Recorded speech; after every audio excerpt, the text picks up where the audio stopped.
We are well into a series of videos explaining how to shift our neural pathways, resulting in new ways of thinking and believing, which in turn leads to new behaviors and eventually new feelings. We've listed out lots of examples of the kinds of thoughts we can and want to work on, but I want to focus on a must-work-on type of neural pathway today. It has to do with the truth from God's Word that we see in 2 Corinthians 4:4. That verse says, "The God of this age has blinded the minds of unbelievers so that they cannot see the light of the gospel that displays the glory of Christ, who is the image of God."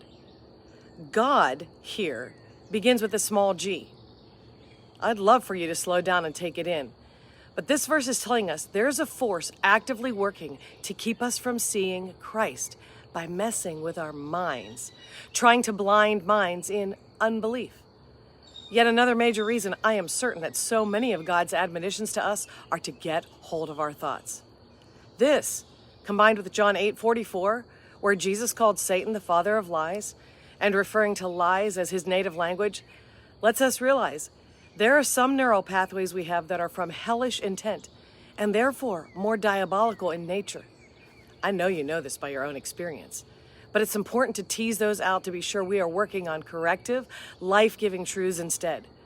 For instance, I sat with a wonderful client this week, just a beautiful person in every way, and we got to a memory of a coach telling him he was stupid in pee-wee sports. Isn't that so awful? Straight up said you're stupid. Since we have learned how massive neural pathways formed when young are, we know that means it is a deep-seated belief. As we discussed it, he basically realized he lives with a level of depression born of self-hatred that comes from feeling like always a failure, that somehow he fails all the time, never good enough and never enough. When we got to why this is so deep, he traced its origin to this statement. The picture of it in my mind is like a greased and tilted sheet of aluminum that no matter what, ultimately everything slides back to the bottom, which is, you are so stupid.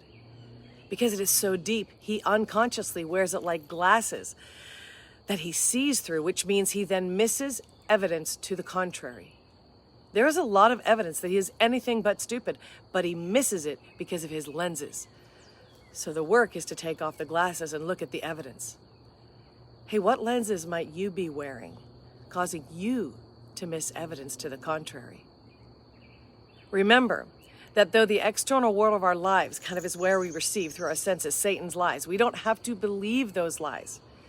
But if we do, we process them into physical realities that form the substance of the nerve networks on which we then act. So it's critical to recognize beliefs with diabolical intent, such as these. God can't use you. No one loves you. You're alone. You're a failure. God isn't real. You're dirty. No one can be trusted. Faith is a crutch. You aren't forgiven.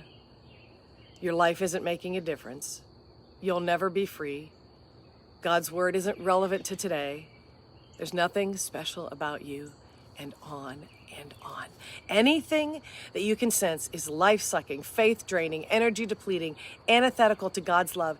You must identify its origination from a pernicious enemy trying to steal, kill, and destroy your faith and anything associated with the beauty of you and God in you. Go after those evil intended lies and replace them with freeing, fueling truth, amazing ones.